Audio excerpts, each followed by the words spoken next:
Chapter 14. Betsy's Guest. Betsy looked with delight at the dainty white frock spread out on the big four-poster bed in the spare room. It was early spring in the quaint old southern town of Salisbury. Through the windows of the big white house of the Brandon plantation, which was Betsy's home, came the sweet notes of the first mockingbird, the singing of the farm hands as they plowed the land for the first planting, and the fresh odor of the pine trees. A few years before Salisbury had seen the devastating ruin of war in its lovely green borders, now in the year of our Lord and of America's independence, 1791, the South was peacefully planting and harvesting once more. Barns and cellars and the home larders were full to overflowing. The next day was to bring a great event to Salisbury. The President of the new United States, George Washington, and his cabinet were making a tour of the South. They had driven in lordly, leisurely fashion in their coaches through Virginia, South Carolina, and Georgia. All Salisbury would see the greatest American in the morning. The little town was ready for the president. He was to be met at the village green by an escort of soldiers who would accompany him as he toured the town, and flowering girls were to head the procession. Betsy Brandon was to be one of the flower girls, and that was why she had such a pretty new frock. It was made of the sheerest, white-dotted Swiss, with as many ruffles as a white rose has petals. And some of the ruffles were caught up with bunches of tiny pink flowers and green leaves that Betsy's mother had made with her own clever fingers. A wide pink sash lay on the bed, too, and a white hat with wide pink streamers and a bunch of the same pretty pink flowers in front. Betsy was to wear pink silk stockings and white slippers. Never in all her life had she been allowed to wear such lovely things. She touched the flowing ruffles and the soft silk of the sash, thinking how happy she would be with the other little daughters of Salisbury in the morning. She had not noticed that her mother had crossed the threshold of the spare room and stood beside her, looking down earnestly into the little girl's happy face. Mistress Brandon put her hand on Betsy's brown braids that were coiled neatly and tied about her head. "My precious little daughter," Mistress Brandon said, "there is something that I must tell you." "Yes, mother." Betsy looked smilingly into her mother's sober face. Her mother spoke quickly now, as if the words hurt her. "Your dear Aunt Tabitha's serving man has just come in great haste on horseback from her plantation to say that his mistress is far from well and wishes me to come to her at once with a supply of simples. I must go. The maids are packing my basket and laying out my traveling cloak, and the horses are harnessed and at the door." She paused, in sorrow at the grief that she saw suddenly in Betsy's radiant face. "Your father will not return for some days yet," she added, and then stopped. There was a pause, and then Betsy looked up bravely, saying just what her mother had hoped and expected that she would, for she was a good little girl. "And grandmother should not be left alone here because she is not well and the maids are new," Betsy said. Then, all at once, it seemed as if she could not bear her disappointment. She threw herself into her mother's arms, burying her head in her shoulder. "I can't be a flower girl," she sobbed. "I must stay at home tomorrow and not see President Washington. Oh, I can't bear it. It seems as if I just can't." Her mother stooped down and kissed her. "Any other little daughter except my own brave little Betsy perhaps could not bear the disappointment," she said, "but she can. The Brandons come of a brave old family, strong to fight and well able to bear whatever comes to them. And think, too, dear, what sorrows came to our brave president before he won the war for us. You can try to be as brave as he, dear child, can you not?" "Yes, mother." Betsy was smiling again. She folded the dainty frock and the sash and laid them away in one of the lavender-scented drawers of the big mahogany bureau. And then she went downstairs and did not shed one tear as she kissed her mother good-bye and watched her drive away between the magnolia trees that lined the long driveway of the plantation. It was a hard afternoon, though, for Betsy. The little girl who lived on the next plantation came over to see Betsy's dress, and after she had shown it to her, Betsy had to tell her that she would not have an opportunity to wear it. She thought, too, that it would make her grandmother feel badly if she were to know of her disappointment, so she sat with her in her big, sunny room in the afternoon and read to her and was a smiling little girl all the time. Late in the day, Betsy went down to the kitchen and made cornbread. She was almost as good a cook as was her mother.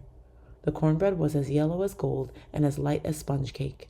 The morning of the great day for Salisbury was as blue and gold as sky and sun could make it. Betsy was up with the birds and gave the maids their orders for the day, and looked over the supplies in the safe, as the big locked cupboard for food was called, just as Mistress Brandon would have done if she had been home. She opened all the windows of the mansion to let in the sweet spring air. She filled the bowls and vases with fresh flowers, and then she sat down with her sewing on the piazza. Betsy was working a sampler in cross-stitch. Around the edge, embroidered in bright crewels, was a border of flowers and bees, the latter because of her initials. Inside, Betsy was working her name in neat letters, the Lord's Prayer, and the date of her birth. Usually Betsy liked nothing better than to be able to sit there in the quiet of the piazza, shaded by its great pillars, the green lawn stretching below the steps, and her colored sewing in her lap. Today, though, her eyes left the bright worsted often to follow the line of the plantation driveway that led away from the house and down toward the village. Through the trees she had glimpses of fluttering white skirts and bright ribbons. The flower girls, her little girl neighbors, were gathering and taking their happy way down to the village green to meet Mr. Washington. She could hear their merry voices and the sounds of fifes and drums. The soldiers were starting too. Betsy could see, in imagination, how pretty and gay the town would be. People in their carriages and coaches would be there for miles around. Everyone would be joyous and so proud to do honor to the greatest American. It was hours too early for him to be there yet, but here they were gathering to greet him. I am brave, but it seems as if I must cry just a little bit. Betsy buried her head in her sewing, but before she had shed a tear, a man's voice startled her. She looked up.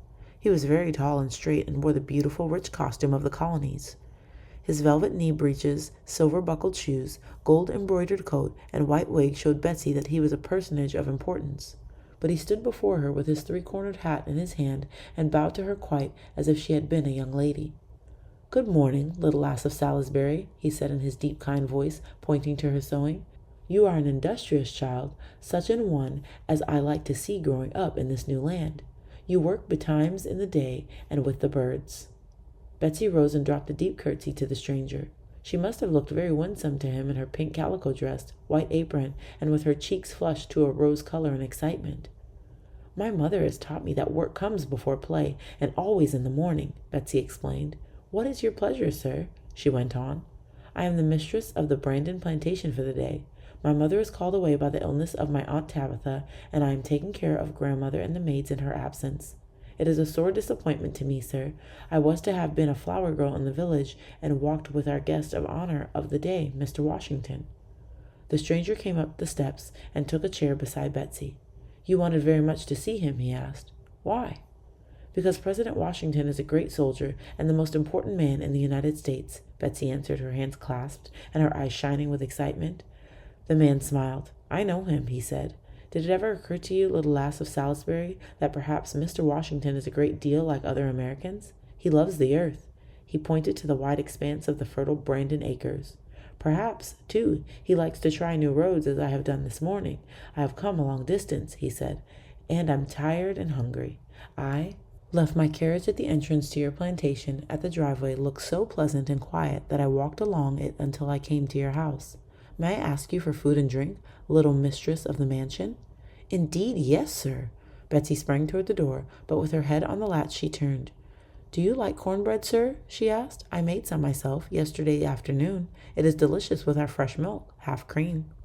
"That would make a breakfast that I should like above all else," the stranger said, smiling, and he watched the graceful little figure as Betsy slipped through the door.